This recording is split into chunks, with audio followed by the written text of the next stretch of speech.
حضرت اسماعیل کے بارے میں حکم ہوتا ہے 7 سال کی عمر ایک روایت کے مطابق، ٹھیک ہے. خواب میں آپ کو کہا جاتا ہے آپ نے 3 راتوں تک مسلسل خواب دیکھا کہ اپنے بیٹے کو ذبح کرو. اگین ذرا سمجھیے گا قربانی کا لیول. 99 ایئرس کی دعا کے بعد بیٹا ملا ہے. پہلے حکم ہوا صحرا میں چھوڑ کے آ جاؤ، آپ چھوڑ کے آ گئے ہیں. کتنا بڑا امتحان تھا. اب اس سے بڑا امتحان کہ اب اس کو ذبح کر دو. اچھا اب یہ بھی جلیں آج آپ کو بہت خوبصورت بات سننے کو ملے گی کہ آپ کو جب 8 ذوالحجہ کی آپ نے خواب دیکھا نا تو آپ کنفیوز رہے کہ یہ شیطان کی طرف سے یا اللہ کی طرف سے خواب ہے. تو یہ جو سوچ بچار ہے نا، سوچ بچار کو کہتے ہیں ترویہ. تو جو 8 ذوالحجہ کا دن ہے اس کو یوم الترویہ کہا جاتا ہے. اس کی وجہ یہ ہے ایک بار پھر خواب آیا تو آپ نے یقین کر لیا کہ یہ اللہ کی طرف سے حکم ہے. تو اس لیے 9 ذوالحجہ کو کیا کہا جاتا ہے؟ یوم عرفہ. عرفات کہتے ہیں پہچان کا دن. آپ کو یقین ہو گیا کہ یہ خواب اللہ کی طرف سے ہے. اور 10 ذوالحجہ کو آپ ذبح کرنے کو چلے تو یوم النحر کہا جاتا ہے، ذبح کا دن. یہ ایکچولی یوم ترویہ، یوم عرفہ اور یوم النحر یہ حضرت ابراہیم کی کیفیات تھیں. اچھا اب آپ نے کمال یہ کیا کہ جب آپ کو یقین ہو گیا نا، آپ نے اپنے بیٹے سے بھی پوچھ لیا کہ بیٹا مجھے اس طرح خواب آیا ہے، تم کیا کہتے ہو؟ 7 سال کا بیٹا ہے، ایک روایت کے مطابق ان کی 10 سال عمر ہے. اللہ اکبر. وہ بیٹا بھی کیسا ہے. جب آپ نے بیٹے سے پوچھا تو بیٹا کہتا ہے ابو جی یا بنیا انی ارا فی المنام. قرآن میں یہ الفاظ موجود ہیں، انی اذبحک فانظر ماذا ترى. اے میرے بیٹے میں نے خواب میں دیکھا کہ میں تجھے ذبح کر رہا ہوں، تیری کیا رائے ہے؟ ہائے ہائے. بیٹا کیا کہتا ہے؟ یا ابت افعل ما تؤمر. اے والد صاحب کیجئے جس بات کا آپ کو حکم دیا جا رہا ہے. ستجدونی انشاء اللہ من الصابرین. خدا نے چاہا تو قریب ہے آپ مجھے صابر پائیں گے، صبر والا پائیں گے. اللہ اکبر. اور ایسا ہی ہوا. آپ اپنے بیٹے کو لے کے جا رہے ہیں، آپ نے اپنی بیوی ہاجرہ کو کہا اس کو تیار کر دو میں کہیں لے جا رہا ہوں، بتایا نہیں ماں کو. انہوں نے بڑا تیار کیا ان کو. آگے گئے تو اب شیطان اتنی بڑی قربانی کو کیسے ہضم کرتا. فوراً گیا بی بی ہاجرہ کے پاس. اے ہاجرہ پتہ ہے تمہارے شوہر کہاں جا رہے ہیں آپ کے بیٹے کو لے کر؟ کہاں جا رہے ہیں؟ کہا ذبح کرنے جا رہے ہیں. کہا نہیں وہ تو کسی سے ملانے لے جا رہے ہیں، تیار کر کے لے گئے. کہ نہیں وہ ذبح کرنے جا رہے ہیں. کہ باپ بھی بیٹے کو ذبح کرتا ہے؟ بی بی ہاجرہ کہتی ہیں. اب شیطان کہتا ہے کہ ہاں اس لیے کر رہے ہیں کہ اللہ کا حکم ہے. کہا اللہ کا حکم ہے؟ پھر ٹھیک ہے میں راضی ہوں. ہائے ہائے ہائے، رب کا حکم ہے نا. کیسی ماں تھی، کہتی پھر میں راضی ہوں. شیطان کا ادھر بس چلا نہیں، حضرت اسماعیل کے پاس پہنچ گئے. کہا اے بیٹے تمہیں پتا تمہارے ابو کہاں لے جا رہے ہیں؟ کہا ابو کہیں لے جا رہے ہیں مجھے. کہ تمہیں ذبح کرنے لے جا رہے ہیں. کہا کوئی باپ بھی بیٹے کو ذبح کرتا ہے؟ کہا ہاں اللہ کا حکم ہے. کہا اللہ کا حکم ہے پھر میں بھی راضی ہوں. سبحان اللہ. اب جب حضرت اسماعیل نے حضرت ابراہیم کو پتہ کیا کہا کہ والد صاحب اب آپ ذبح کرنے لگے نا، 2-3 میری گزارشات ہیں، ذرا مجھے اچھے طریقے سے باندھ دیجیے گا.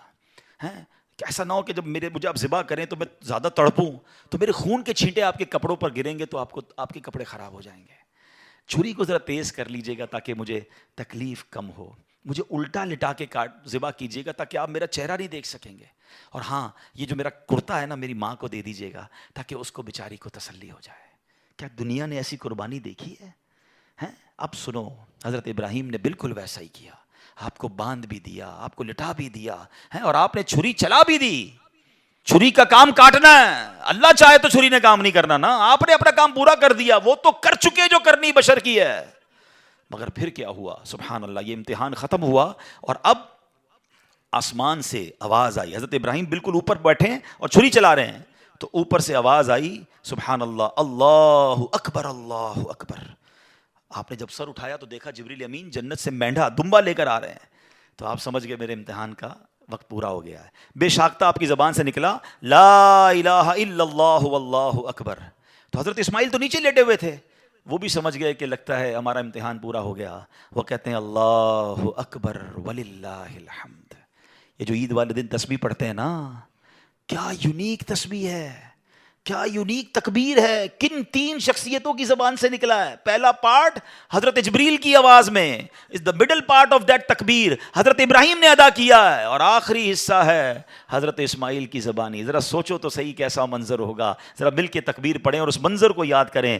اللہ اکبر اللہ اکبر لا الہ الا اللہ واللہ اکبر اللہ اللہ اکبر وللہ الحمد، اللہ اکبر اللہ اکبر، لا الہ الا اللہ واللہ اکبر اللہ اکبر وللہ الحمد۔ ہمارے بچے، ہماری فیملی قربانی کو ہم نے فیسٹیول بنا دیا ہے، گائے آ رہے ہیں، بکرے آ رہے ہیں، انجوائے ہو رہا ہے، گھوم آ رہے ہیں، پھر آ رہے ہیں، پھر باربیکیو پارٹیاں۔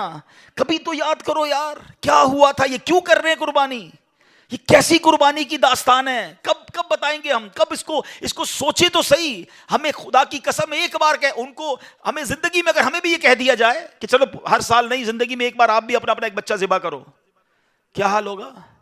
کتنی بڑی آسانی، بکرے کاٹو، گائے کاٹو، خود ہی کھاؤ، انجوائے کرو۔ شریعت نے کتنا آسانی کر دی ہم پر، لیکن اس قربانی کو تو یاد کریں نا۔ اور پھر اس سے سیکھنے کو کیا ملا کہ یہ وہ لوگ تھے کہ جن کی ان واقعات کو پڑھ کر کبھی تو احساس ہو یار کہ کبھی مال کی قربانی دینی پڑے تو میں حاضر، کبھی وقت کی قربانی دینی پڑے تو میں حاضر، کبھی اپنی خواہشات کی، اپنی ڈیزائرز کی قربانی دینی پڑے تو میں اللہ کے لیے دوں گا۔ اور اللہ وہ دن لائے جب جان کی قربانی دینی پڑے، تم بھی اب پیچھے نہ ہٹے کہ یا اللہ جان بھی تیری ہے، تو نہیں تو دی نا جان، اے اللہ میں راضی، اللہ وہ جذبہ عطا فرما۔